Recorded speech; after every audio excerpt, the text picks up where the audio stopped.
Good evening to all of you. Welcome to the Shaurya academy. पिछले हमारे class में मैंने बजट के ऊपर पूरी विस्तार से 2 पार्ट में चर्चा किया आप लोगों के साथ, और इसी के परिप्रेक्ष्य में हम अपने सिलेबस की ओर आगे बढ़ते हैं। जैसा कि मैंने आप लोगों के साथ जब भारतीय अर्थव्यवस्था के सिलेबस का डिस्कशन किया था, तो उसी टाइम मैंने आप लोगों से कहा था कि पूरे सिलेबस को विस्तार से हम जानेंगे। हालांकि जो हमारा ये बैच है वो प्रीलिम ओरिएंटेड है, ठीक है। प्रीलिम 2022 का जो हमारा एग्ज़ाम है 5 जून को, उसके ओरिएंटेड ये हमारा बैच है। तो उसी को ध्यान में रखते हुए हम इस क्लास को लेकर के आगे बढ़ेंगे। जो भी टॉपिक ऐसे हैं जो प्रीलिम्स के पॉइंट ऑफ व्यू से इम्पॉर्टेंट है, उसके ऊपर हम लोग विस्तार से चर्चा करेंगे, डीप स्टडी करेंगे। लेकिन जो पॉइंट, जो टॉपिक, जो चैप्टर प्रीलिम के पॉइंट ऑफ व्यू से उतने महत्वपूर्ण नहीं है, उतने क्वेश्चंस उसमें नहीं आते हैं, नहीं पूछे जाते हैं, तो उनको हम ऐसे ही थोरोली उनके ऊपर एक संक्षिप्त व्याख्या करते चल देंगे, ठीक है। तो उसी के अगर अकॉर्डिंग अगर हम बात करें तो जो हमारा आज का क्लास है, आप स्क्रीन पे पीछे देख सकते हैं, भारतीय अर्थव्यवस्था एक परिचय। अर्थव्यवस्था एक परिचय, इंडियन इकोनॉमी, यहाँ पर बात की गई है, भारतीय अर्थव्यवस्था की बात की जाएगी। तो इंडियन इकोनॉमी का जो हमारा पूरा सिलेबस है उसको अगर हम पढ़ेंगे तो एक बेसिक से लेकर के आगे बढ़ेंगे, ठीक है।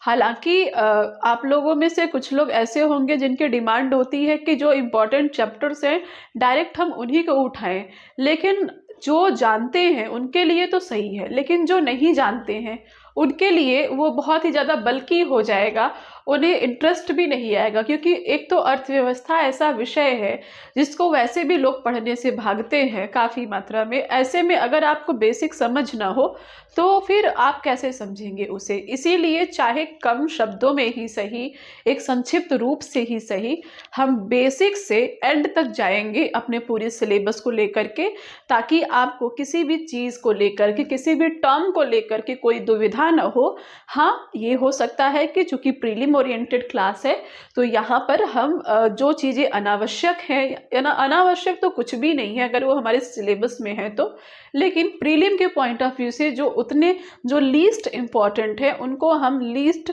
डिस्कशन के साथ ही लेके चलेंगे, और जो मोर देन इम्पॉर्टेंट है उनको हम मोर देन डिस्कशन के साथ ही आगे बढ़ाएंगे। ओके, तो स्टार्ट करते हैं इसी के संबंध में हमारे पहले चैप्टर के ऊपर, अर्थव्यवस्था और उसका एक परिचय। हम जानेंगे कि जिस अर्थव्यवस्था की हम स्टडी करते हैं आखिरकार उसका परिचय क्या है, उसका इंट्रोडक्शन क्या है, उसका अर्थ क्या है, ठीक है। तो इसमें आप लोगों को एक मोटा मोटा आप लोग को अनुमान लग जाएगा, एक परिचय मिल जाएगा अर्थव्यवस्था को लेकर के। तो यहाँ पर हम बात करेंगे, ठीक है। सबसे पहले तो यहाँ पे आप देखिए, यहाँ पे हम सबसे पहले तो हम क्या बात करने वाले हैं, अगर हम इसकी बात करें तो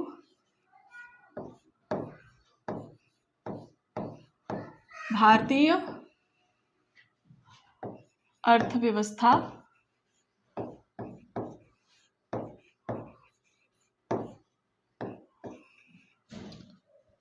और उसका परिचय, ठीक है। भारतीय अर्थव्यवस्था के परिचय की हम यहाँ पर बात करेंगे, ठीक है। यहाँ अब ठीक, ओके, यहाँ पर हम बात करेंगे भारतीय अर्थव्यवस्था और उसके परिचय के ऊपर, ठीक है। तो यहाँ पर आप देखें, सबसे पहले तो हम जानेंगे कि हमारी इकोनॉमी जो है, टर्म, इकोनॉमी टर्म, अर्थव्यवस्था का जो टर्म है उसका तात्पर्य क्या होता है, ठीक है। उसको समझने से पहले हम एक डिफरेंस को समझते हैं, ठीक है। और वो डिफरेंस क्या है, वो डिफरेंस है किनके बीच का, तो अगर हम इसकी बात करें तो हम देखेंगे वो डिफरेंस है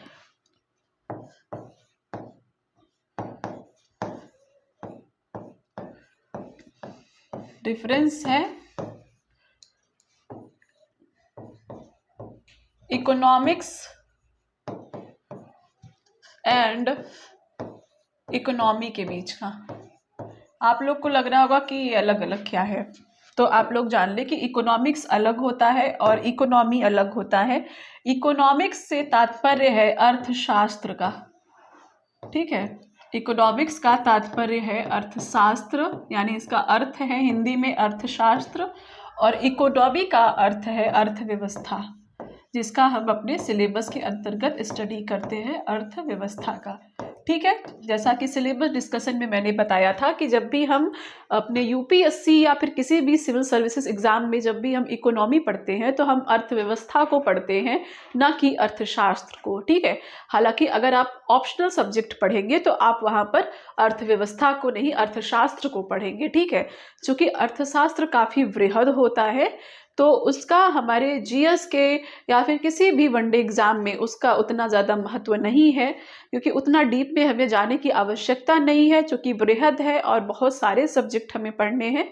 तो हम सिर्फ अर्थव्यवस्था को पढ़ते हैं, जो हमारे समाज के अंतर्गत हमारे देश की जो इकोनॉमिक कंडीशंस हैं हम उनके स्टडी करते हैं।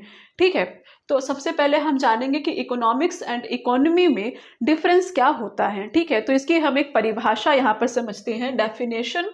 अगर हम देखें तो परिभाषा, अगर आप परिभाषा अगर यहाँ पर देखें तो एक परिभाषा मैं आप लोगों को यहाँ पर बताती हूँ। इकोनॉमिक्स और अर्थव्यवस्था यानी अर्थशास्त्र और अर्थव्यवस्था का एक कंपेयर करके एक डेफिनेशन यहाँ पर मैं आप लोगों से डिस्कस करने जा रही हूँ कि अर्थशास्त्र में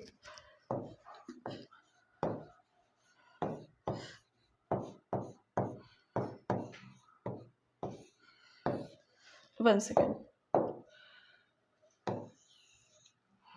मैं इसको थोड़ा सा ऊपर कर दूं पहले।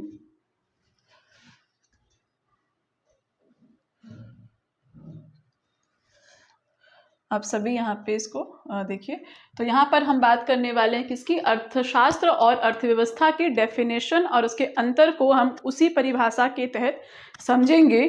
तो यहाँ पर हम देखेंगे कि अर्थशास्त्र में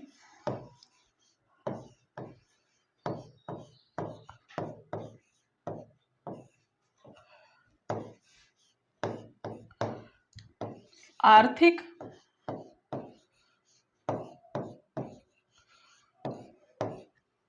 क्रियाकलापों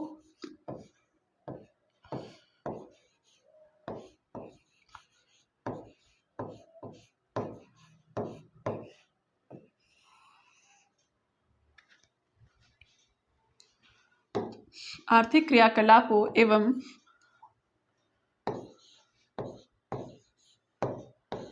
गतिविधियों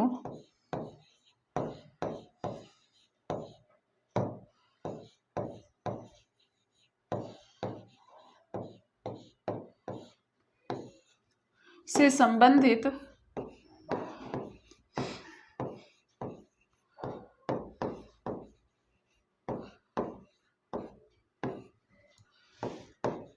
नियमों एवं सिद्धांतों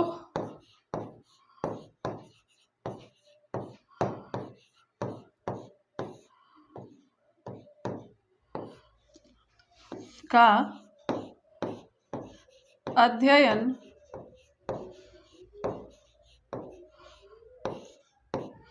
किया जाता है,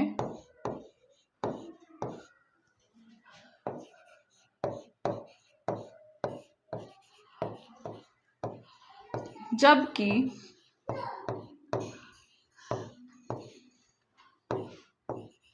अर्थव्यवस्था में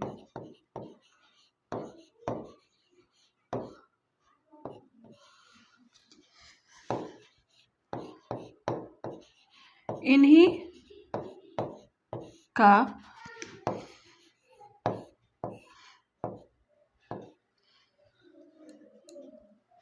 व्यवहारिक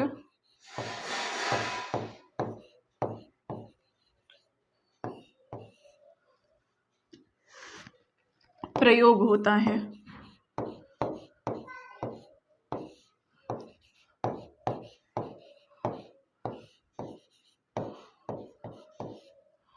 ठीक है, ओके ओके। तो यहाँ पर हमने बात की, इसके परिभाषा को आप यहाँ पर देख सकते हैं लिखा हुआ, आई थिंक आपको अच्छे से यहाँ पर ये विजिबल होगा। तो आप यहाँ पर देखिए, जैसा कि हम यहाँ पर बता रहे थे कि हम सबसे पहले तो जब भी अर्थव्यवस्था की अगर हम बात करते हैं, इंडियन इकोनॉमी की स्टार्टिंग की हम बात करें हमारे सिलेबस की, तो इसमें हम सबसे पहले जानेंगे अर्थशास्त्र और अर्थव्यवस्था में क्या अंतर है। ठीक है, क्योंकि इजाद ही अर्थशास्त्र से है, इकोनॉमिक्स से है, इजाद ही इस टर्म का। तो हम सबसे पहले जानेंगे कि इकोनॉमिक्स और इकोनॉमी में क्या अंतर है। तो अर्थशास्त्र और अर्थव्यवस्था की अगर हम अंतर की परिभाषा की अगर हम बात करें, तो इस डेफिनेशन में, जैसा मैंने यहाँ पर आप लोगों से डिस्कस किया, कि अर्थशास्त्र में आर्थिक क्रियाकलापों एवं गतिविधियों से संबंधित नियमों एवं सिद्धांतों का अध्ययन किया जाता है, जबकि अर्थव्यवस्था में इन्हीं सिद्धांतों और नियमों का व्यावहारिक प्रयोग होता है। ठीक है, यानी कि अर्थशास्त्र में जिन सिद्धांतों को हम क्रिएट करते हैं, जब हम सिद्धांत बनाते हैं किसी चीज़ को लेकर के, तो उसका जो इम्प्लीमेंटेशन है, जो व्यावहारिक प्रयोग है, वो अर्थव्यवस्था के क्षेत्र के अंतर्गत होता है। यही अंतर है। ठीक है, हम ये नहीं पढ़ेंगे यहाँ पर कि कौन सा सिद्धांत कैसे बनाया गया। ठीक है, हम यहाँ पर ये पढ़ेंगे कि उस सिद्धांत का यूज़ क्या है, वो रूल अगर है तो उस रूल का यूज़ क्या है। ठीक है, तो ये बेसिक डिफरेंस होता है अर्थशास्त्र और अर्थव्यवस्था में। ठीक है, आगे बढ़ते हैं हम इसमें। आगे अगर हम इसमें बढ़ते हैं, ये तो हमने जाना एक बेसिक सा अंतर, इसमें और बहुत कुछ नहीं जानना है। लेकिन इसमें अगर हम देखें तो अर्थशास्त्र को अगर हम देखें, अर्थशास्त्र को वन सेकेंड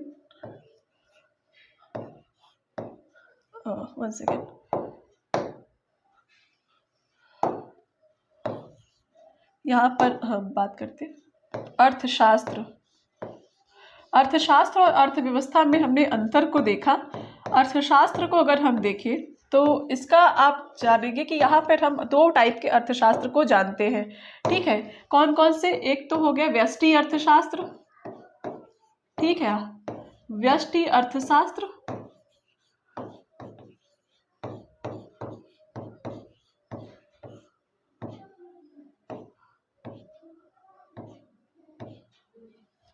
दूसरा होता है समष्टि अर्थशास्त्र।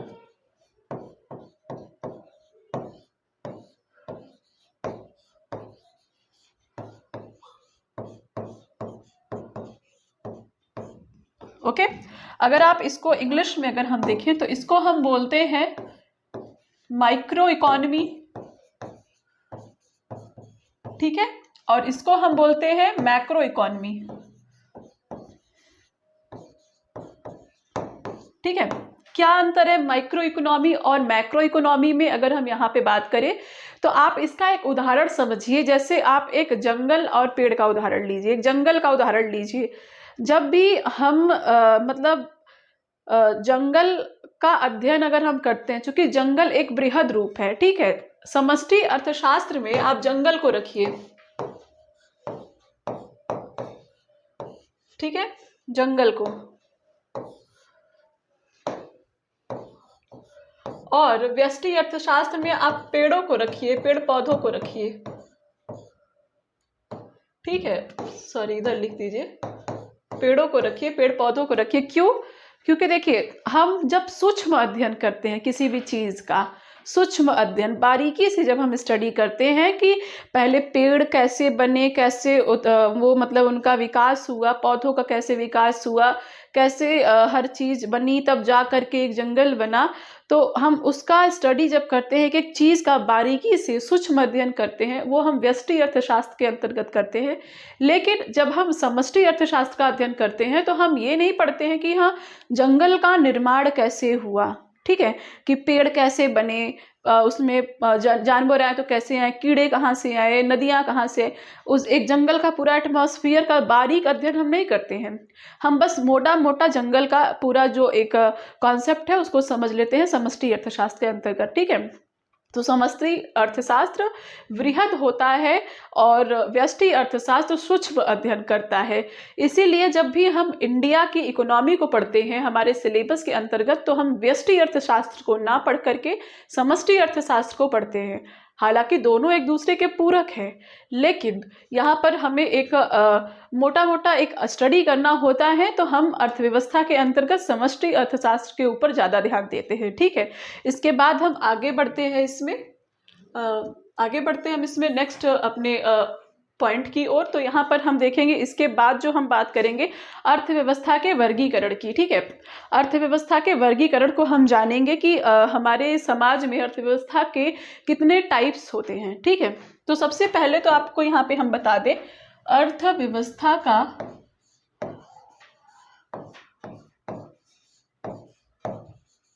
वर्गीकरण। हमारे भारत की जो इकोनॉमी है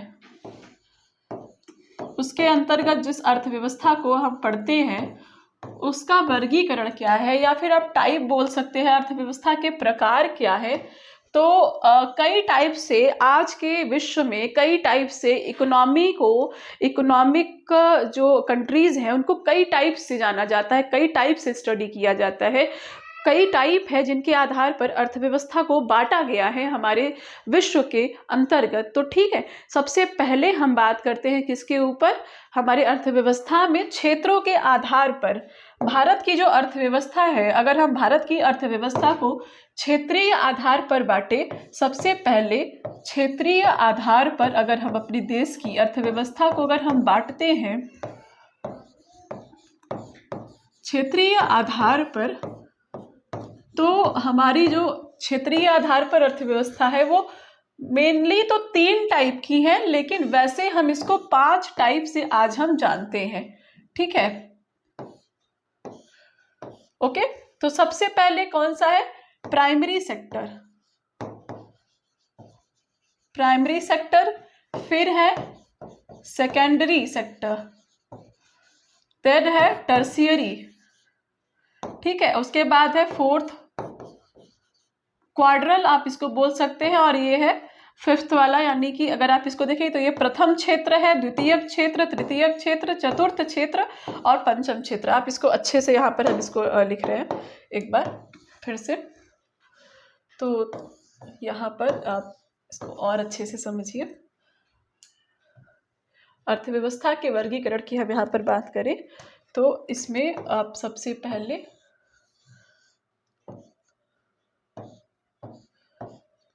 ओके, यहाँ पर हम देखते हैं प्राथमिक क्षेत्र,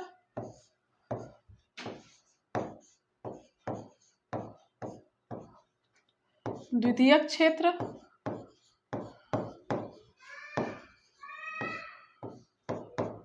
तृतीयक क्षेत्र,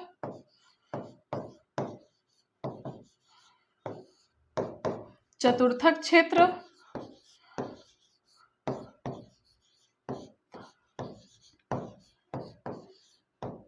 पंचक क्षेत्र।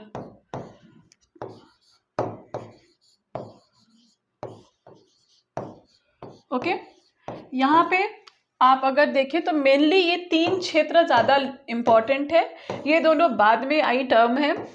ओके, ये दोनों 2 टर्म है, ये बाद में आई है। मेनली 3 टर्म हम लोग अब तक जानते आए हैं हमारी अर्थव्यवस्था में। क्षेत्रक आधार पर जब हम इसका वर्गीकरण करते हैं, डिवीजन करते हैं हमारे इंडियन इकोनॉमी की, तो मेनली 3 आधार पर करते हैं, प्राइमरी सेक्टर, सेकेंडरी सेक्टर और टर्शियरी सेक्टर। प्राइमरी सेक्टर के अंतर्गत हम लोग कृषि, यानी कि जो ऐसे उत्पाद जो कि मतलब उगाए जाने वाली है, जैसे कृषि का हो गया, जो भी बेसिक है, मत्स्य पालन, पशु पालन, कृषि का जो भी उत्पाद है, इन सब चीज़ों की अगर हम बात करें तो इसके अंतर्गत हम मेनली कृषि की चीज़ों के ऊपर बात करते हैं। कृषि हमारा प्राथमिक क्षेत्र का सबसे बड़ा मतलब वो सेक्टर है, सबसे बड़ा प्लेटफॉर्म है कृषि का जो क्षेत्र है, जिसका हमारे प्राइमरी सेक्टर में सबसे बड़ा रोल है। और इसी के तहत मत्स्य पालन, पशु पालन, वानिकी जैसी जो भी चीज़ें हैं वो हमारे प्राइमरी सेक्टर के अंतर्गत ही आती हैं। ठीक है, उसका स्टडी करते हैं। दूसरा हमारा जो डिवीज़न है सेकेंडरी सेक्टर का, इसमें हम उद्योगों का बात करते हैं। सेकेंडरी सेक्टर में हम उद्योगों की बात करते हैं। ठीक है, इंडस्ट्रीज की बात करते हैं। जो भी उत्पादन होता है प्राइमरी सेक्टर का, उसी को उद्योगों में ला करके प्रसंस्कृत करना, उनसे भारी उद्योगों में उसको परिवर्तित करना, जो भी इंडस्ट्रीज की जो काम होती हैं हमारे देश में, उनकी जो हमारे यहाँ पे, जैसे कि आप खनन को देखिए, खनन जो है वो प्राइमरी सेक्टर में आता है, क्योंकि वो संसाधन को निकालना और वानिकी जैसी चीज़ें ये लेकिन उन संसाधनों को जब हम मॉडिफाइड करते हैं, कुछ उनसे चीज़ें बनाते हैं इंडस्ट्रीज में, तो वो सेकेंडरी सेक्टर में चले जाते हैं।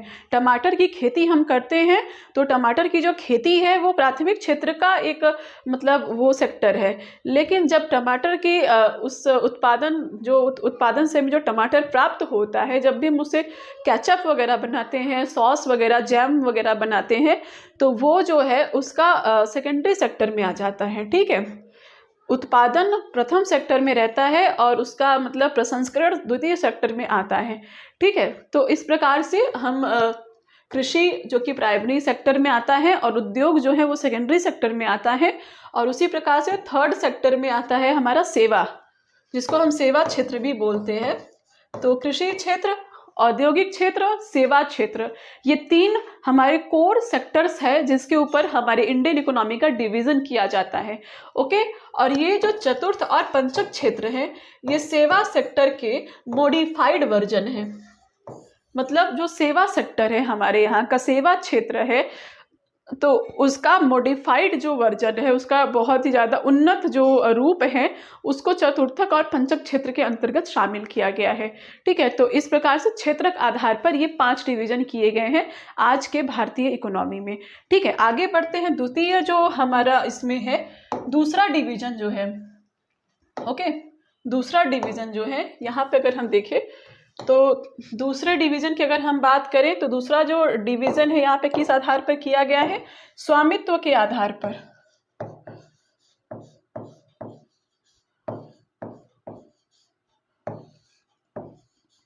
स्वामित्व के आधार पर डिवीजन किया गया है। दूसरा डिवीजन, पहला डिवीजन क्षेत्र के आधार पर किया गया था, दूसरा डिवीजन स्वामित्व के आधार पर किया गया है। क्या इसका आधार है डिवीजन का? इसको अगर हम देखें तो इसको 3 टाइप से बांटा जाता है जब भी हम स्वामित्व के आधार पर अर्थव्यवस्था को बांटते हैं। पहला तो हो गया पूंजीवादी अर्थव्यवस्था,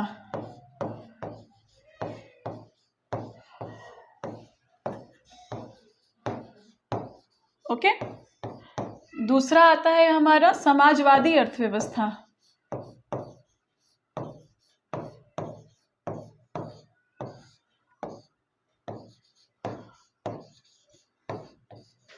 और तीसरा कौन सा आता है? मिश्रित, मिक्स्ड इकोनॉमी, मिश्रित अर्थव्यवस्था।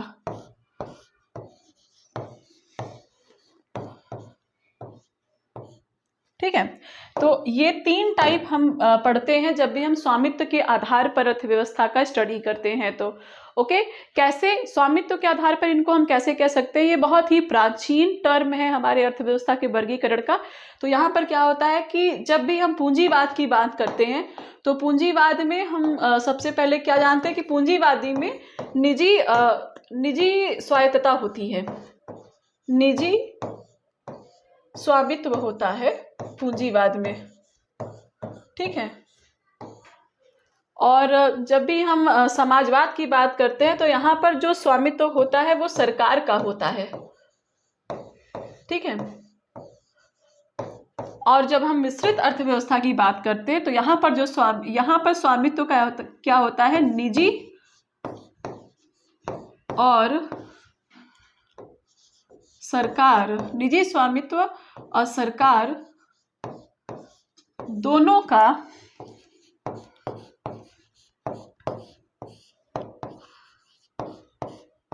सह अस्तित्व होता है।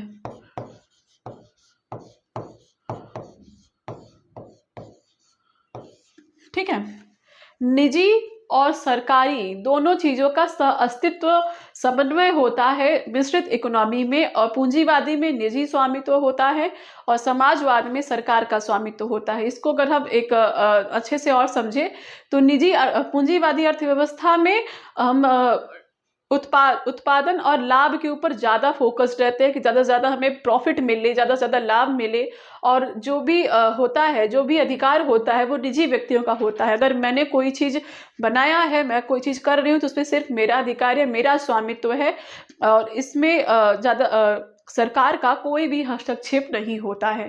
ठीक है, पूंजीवादी अर्थव्यवस्था के अगर सबसे सटीक एग्जाम्पल को आप देखें तो जो यूएसए की इकोनॉमी है वो यही है, कैपिटल इकोनॉमिक है, कैपिटल इकोनॉमी है यूएसए की इकोनॉमी जो है वो पूंजीवादी है। ठीक है, सबसे बड़ा ये एग्जाम्पल है पूंजीवादी अर्थव्यवस्था का। और वही समाजवादी अर्थव्यवस्था में अगर हम बात करें तो रशिया जो है वो समाजवादी अर्थव्यवस्था का सबसे बड़ा एग्जाम्पल है। रशिया में सोशल इकोनॉमिक कंडीशंस स्टेबल है।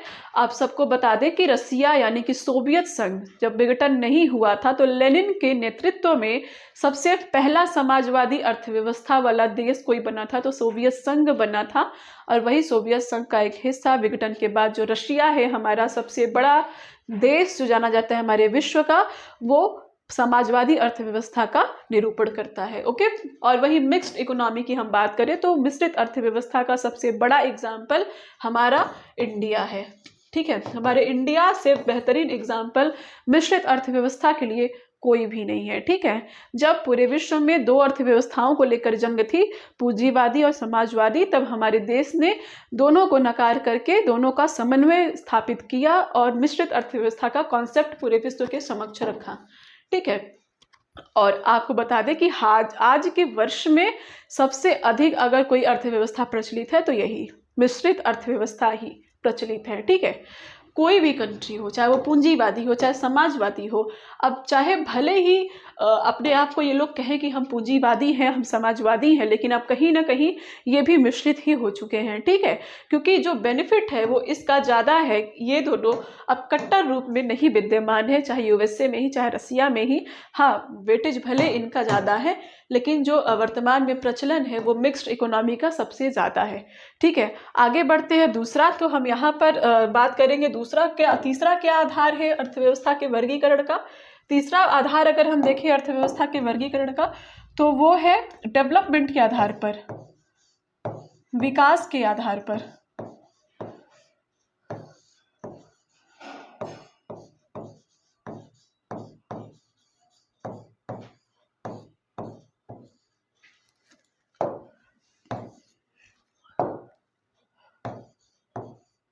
विकास के आधार पर अगर हम इसको डिवाइड करें, हमारे हमारी इकोनॉमी को अगर हम डिवाइड करें, अर्थव्यवस्था को विकास के आधार पर, तो कितने टाइप की होती हैं विकास के आधार पर अगर हम बात करें तो ये भी होती हैं मतलब 3 टाइप की।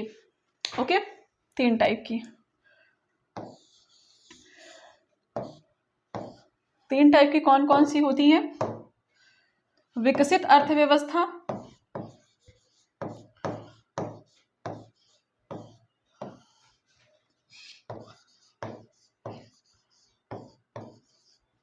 विकासशील अर्थव्यवस्था,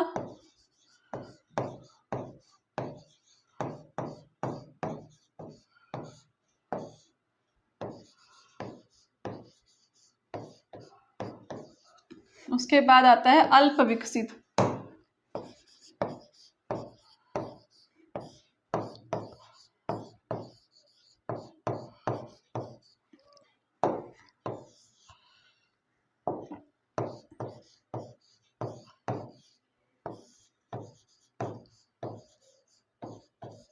अर्थव्यवस्था। ओके, यहाँ पर हम देखेंगे कि आप जानते हैं कि विकसित एक अर्थ हम लोग पढ़ते हैं हमेशा कि अमेरिका, रशिया, ये सब जो है ये विकसित देश है, और हम लोग कहते हैं कि भारत हमारा विकासशील देश है। और कुछ अफ्रीकन कंट्रीज ऐसे हैं पिछड़ी हुई हैं जिनको हम कहते हैं कि ये अल्प विकसित देश है। तो ये जो है, ये जो स्तर मापा जाता है, ये जो वर्गीकरण किया जाता है इकोनॉमी का, ये डेवलपमेंट के आधार पर किया जाता है, विकास के आधार पर किया जाता है कि कौन सा देश कितना ज़्यादा डेवलप्ड है उसके आधार पर किया जाता है। बात करें वर्ल्ड बैंक की, विश्व बैंक की अगर हम बात करें तो विश्व बैंक कैसे इन चीज़ों को डिवाइड करता है, इसको अगर हम देखें तो विश्व बैंक के आंकड़ों के हिसाब से अगर हम देखें तो 12,695 US डॉलर। ठीक है, उसके बाद 1046 से 12,695 US dollar, than less than 1046 US dollar. ठीक है, ये आप लोग देखिए, ये आप लोग सोच रहे होंगे कि ये क्या लिखा है मैंने, तो वर्ल्ड बैंक का ये डेटा है या ये वर्ल्ड बैंक की डेफिनेशन है पर कैपिटा इनकम, प्रति व्यक्ति आय के संदर्भ में। ठीक है, यहाँ पे आप लोग ये जान ले कि विश्व बैंक डेवलपमेंट के आधार पर अर्थव्यवस्था का वर्गीकरण कैसे करता है। अगर हम इसके ऊपर चर्चा करें तो जिस भी देश की पर कैपिटा इनकम 12,695 से ऊपर होगी, ठीक है, ये greater than 12,695 US dollar per capita income यानी प्रति व्यक्ति आय जिस देश की 12,695 से ऊपर होगी, वह देश विकसित देश के अंतर्गत आएगा, यानी कि वो विकसित अर्थव्यवस्था डेवलप्ड इकोनॉमी कहलाएगा। ठीक है, और जो देश 1046, आप पहले इसको देखिए, अल्प विकसित जिस देश की अर्थव्यवस्था में पर कैपिटा इनकम प्रति व्यक्ति आय 1046 US डॉलर से कम है, 1046 US डॉलर से कम है जिस देश की पर कैपिटा इनकम, वो अल्प विकसित देश के अंतर्गत आएगा। और इसी के साथ 1046 से 12,695 के बीच की जो पर कैपिटा इनकम है वो विकासशील देश की परिभाषा के तहत आएगा। ठीक है, तो ये वर्ल्ड बैंक का ये कॉन्सेप्ट है कि कैसे डेवलपमेंट के आधार पर हम यहाँ पर इन तीनों का वर्गीकरण करते हैं। ठीक है, तो यहाँ पे हमने जाना विकसित अर्थव्यवस्था, विकासशील अर्थव्यवस्था और अल्प विकसित अर्थव्यवस्था के बारे में। ठीक है, इसका हमने डिवीजन देखा। नेक्स्ट हम डिवाइड करते हैं किस आधार पर। नेक्स्ट हम अर्थव्यवस्था का हमने 3 टाइप देखा, एक हमने देखा क्षेत्र के आधार पर, दूसरा हमने देखा डेवलपमेंट के आधार पर, और तीसरा हमने देखा था स्वामित्व के आधार पर। ठीक है, दूसरा हमने स्वामित्व के आधार पर देखा, तीसरा अभी इससे पहले हमने डेवलपमेंट के आधार पर देखा। अब चौथा हम बात करने वाले हैं, एक और टाइप है जिसको हम बोलते हैं उसमें 5 टाइप को हम यहाँ पर डिस्कस करेंगे आप लोगों के साथ। एक कॉन्सेप्ट है जिसको आप किसी टाइप से नहीं समझ सकते, लेकिन आप इसे ऐसे समझ सकते हैं कि जो चौथा एक कॉन्सेप्ट है, उसमें हम 2 टाइप्स के इकोनॉमी को डिवाइड करते हैं। एक तो है क्लोज्ड इकोनॉमी, एक है ओपन इकोनॉमी। इसको किस आधार पर हम करते हैं आपको बता दें तो वैश्विक अर्थव्यवस्था जो है हमारे विश्व का जो वैश्विक अर्थव्यवस्था है, उसमें हम उस वैश्विक अर्थव्यवस्था से संपर्क के आधार पर हम इसका डिवीजन करते हैं।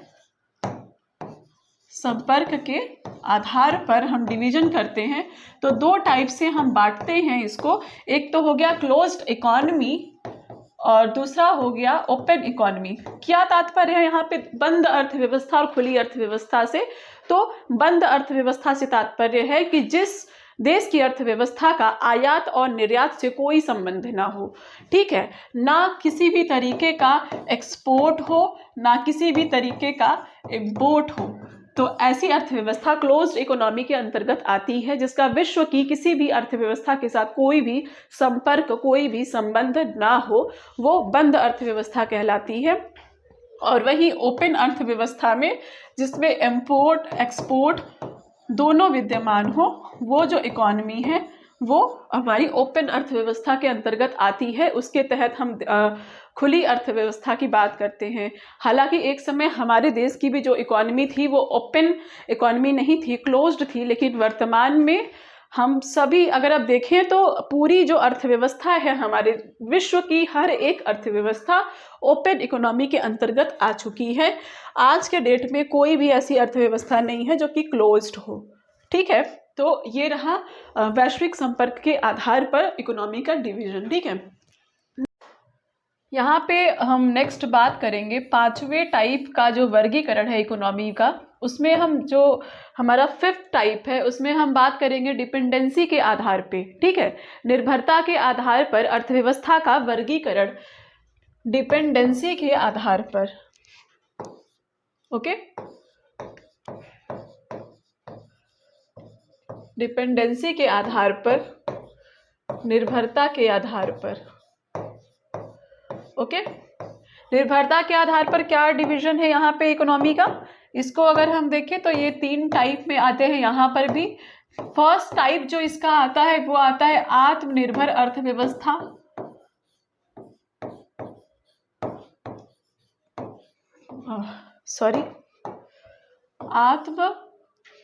आत्मनिर्भर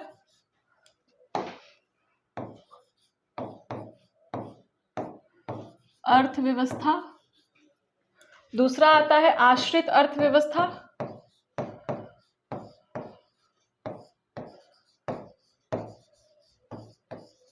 और तीसरा आता है परस्पर निर्भर।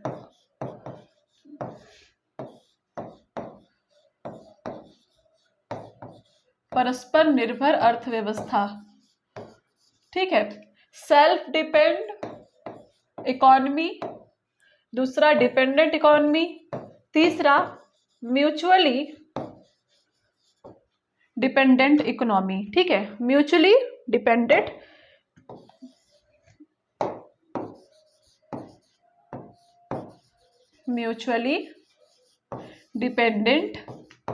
इकोनॉमी, ठीक है। ये 3 टाइप है यहाँ पर अर्थव्यवस्था के।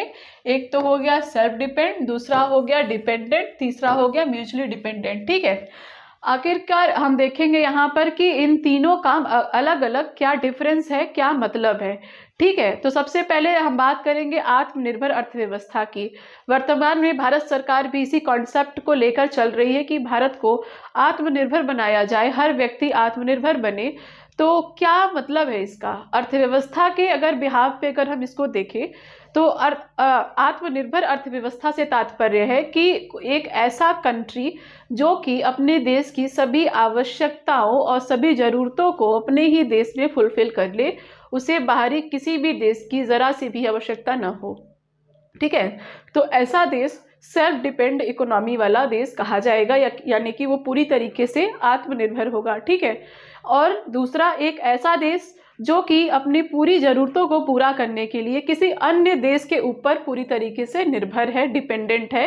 तो ऐसी जो इकोनॉमी है वो डिपेंडेंट इकोनॉमी के अंतर्गत आती है, आश्रित अर्थव्यवस्था के अंतर्गत आती है, ठीक है। और तीसरा जो कि इन दोनों का समन्वय है वो है म्यूचुअल डिपेंडेंसी, यानी कि परस्पर निर्भर अर्थव्यवस्था, जिसमें कुछ ज़रूरतें ऐसी हैं जो कि हम अपने देश के अंतर्गत ही फुलफिल कर लेते हैं और कुछ ज़रूरतें ऐसी हैं जिनको पूरा करने के लिए हमें किसी दूसरे देश पर निर्भर रहना पड़ता है, ठीक है। और वर्तमान विश्व की अगर बात करें तो वर्तमान विश्व में कोई भी देश ऐसा नहीं है जो कि पूरी तरीके से सेल्फ डिपेंड हो, कोई भी देश ऐसा नहीं है जो कि पूरी तरीके से किसी अदर देश पर डिपेंड हो। और कोई भी जो आज का जो इकोनॉमी है वो है परस्पर निर्भर, ठीक है। यानी कि आज के डेट में हर एक कंट्री परस्पर निर्भरता वाला है, जो कि हर एक आवश्यकताओं के लिए किसी न किसी रूप से किसी न किसी देश से संबद्ध होता है, ठीक है। चाहे वो हमारा इंडिया हो, चाहे यूएसए हो, रशिया हो, चाइना हो, कोई भी हो, वो परस्पर रूप से निर्भर होता है, हर एक का देश के ऊपर, पूरी विश्व के ऊपर निर्भर होता है, ठीक है। हमारे यहाँ आयात भी होता है तो निर्यात भी होता है, ठीक है। इसी प्रकार से पूरे विश्व की अर्थव्यवस्था ऐसे ही चलती है। ओके, तो आज का जो ये मेरा क्लास रहा है उसमें हमने बात किया किसके ऊपर, सबसे पहले तो हमने अर्थव्यवस्था की परिचय की, जो हमारा आज का टॉपिक था भारतीय अर्थव्यवस्था और उसका परिचय, उसके अंतर्गत हमने अर्थशास्त्र और अर्थव्यवस्था के बीच के अंतर को जाना और उसके एक प्रॉपर डेफिनेशन को हमने आपके साथ डिस्कस किया। दूसरा तो हमने देखा कि हम अर्थव्यवस्था के अंतर्गत समष्टि अर्थशास्त्र के क्षेत्रक को पढ़ते हैं। उसके बाद हमने अर्थव्यवस्था के परिचय के संदर्भ संदर्भ में उसके वर्गीकरण को देखा। सबसे पहले हमने बात की क्षेत्रक के आधार पर अर्थव्यवस्था का डिवीजन, दूसरा हमने बात किया स्वामित्व के आधार पर अर्थव्यवस्था का डिवीजन, तीसरा हमने बात किया डेवलपमेंट के आधार पर अर्थव्यवस्था का वर्गीकरण, और चौथा हमने बात किया आर्थिक रूप से क्या कहते हैं संपर्कता के आधार पर डिवीजन, जिसमें हमने क्लोज्ड और ओपन इकोनॉमी की बात की। और पांचवा जो कि आप देख सकते हैं यहाँ सामने आप लोगों के है, डिपेंडेंसी यानी कि निर्भरता के आधार पर अर्थव्यवस्था का डिवीजन। ठीक है, तो ये हमारा आज का पूरा टॉपिक रहा है। चूंकि प्रीलिम के पॉइंट ऑफ व्यू से ये जो टॉपिक है ये उतना इम्पॉर्टेंट नहीं है, हालांकि अर्थव्यवस्था की अगर समझ बनानी हो तो ये बहुत ही महत्वपूर्ण है, और इसका वृहद डिस्कशन जब हम मेंस की क्लास लेकर आएंगे वहाँ पे करेंगे। यहाँ पे हमने एक बेसिक अंडरस्टैंडिंग को यहाँ पे समझा है इस टॉपिक को लेकर के, और इस टॉपिक का पूरा डिटेल्ड एक PDF आप लोग को अवेलेबल हो जाएगा, और जिसको अगर आपको पढ़ना हो इनकी डेफिनेशंस को, इसकी कुछ डिटेल्स को, तो आप उस PDF से पढ़ सकते हैं। हालांकि प्रीलिम के पॉइंट ऑफ व्यू से जितना इंपॉर्टेंट हो सकता है मैंने यहाँ आप लोग के साथ डिस्कस किया। इसका PDF यहाँ पे अवेलेबल है, आप लोग को ये PDF मिल जाएगा, जिसको अगर आपको पढ़ना हो तो आप इसको पढ़ सकते हैं। यहाँ पे पूरा डिटेल्स ही दिया है, पूंजीवादी अर्थव्यवस्था क्या है, मिश्रित अर्थव्यवस्था क्या है, जो भी मैंने आपको समझाया उसका पूरा डिटेल यहाँ पे अवेलेबल है। ओके, तो ये जो हमारा टॉपिक था वो यहाँ पे एंड होता है, और इसी का MCQ हम आपको नेक्स्ट क्लास में करा देंगे। इस टॉपिक से रिलेटेड जो भी प्रीवियस ईयर के MCQ बने हैं, चाहे PCS हो, IAS में हालांकि एक ही बार आया है, इसीलिए हम इसको इतना वृहद रूप से नहीं पढ़ रहे हैं। जो भी है, जितने भी MCQ इसके बने होंगे हम आपको इसके अगली क्लास में करा देंगे। इसी प्रकार से हमारा नेक्स्ट चैप्टर भी आगे बढ़ेगा, और पूरे सिलेबस को हम पूरे बेसिक से एंड तक लेके जाएंगे, ताकि उनको भी एक समझ विकसित हो जाए जो अर्थव्यवस्था पहली बार पढ़ रहे हैं, और उनके लिए भी इम्पोर्टेंट होगा जो इसको ऑलरेडी पढ़ रखे हैं। ठीक है, जो टॉपिक महत्वपूर्ण ज़्यादा होंगे उनके ऊपर ज़्यादा चर्चा होगी, जो लीस्ट इंपॉर्टेंट है उनके ऊपर लीस्ट डिस्कशन होगा। Okay, thank you so much for watching.